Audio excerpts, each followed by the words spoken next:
She begged the judge to lock her up. "The world needs time," she said. But the judge let her go. She had clearly acted in self-defense, and there was a precedent for that sort of thing. He did, however, sign her up for 6 months' worth of therapy with a psychologist who worked in the strip mall next to the video game arcade. The psychologist was interviewed much later. "I like to see the burnouts walking into the arcade," he said. "It gave me hope, like I'd always have clients." She didn't mention her foster father until the 3rd appointment, and then she began laughing, smashed the psychologist's water glass against the floor, and drew spirals on her forearm with a pen.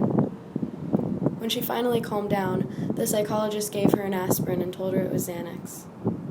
He made her drink a cup of water in 14 tiny sips to stop her enraged hiccups.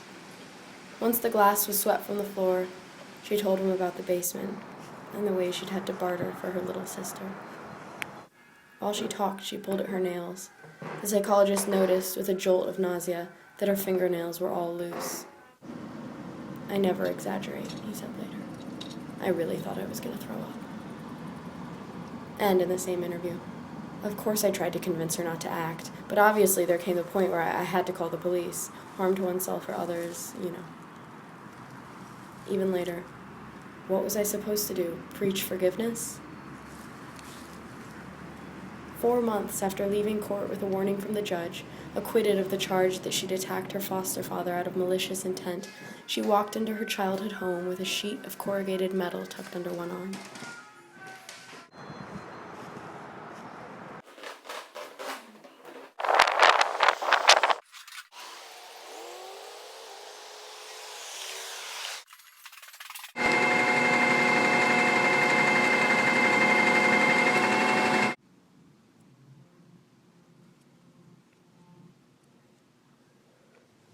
In a recording from one of the therapy sessions, she tells the psychologist, "When I was a child, I never cared about my body. All I cared about were my eyes. And then when I didn't care about my eyes anymore, I began to care about breathing. And when I stopped worrying about my breath, I reached for my hands. But my hands gave out. So I handed myself over to the imagination. Guess which one was the strongest?" The police picked her up from the curb, where she sat patiently as neighbors rushed out of the house, screaming about the blood. She'd washed her hands and taken off the remains of her fingernails. Her ankles were crossed. Her legs were tucked neatly beneath her skirt. "This is the first and last day of my girlhood," she told the police. The dash camera catches it all. She stands up very slowly and lets a policeman help her into the car like she's being lifted into a carriage.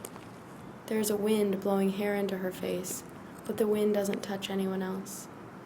It only touches her, gusting out of her opening chest.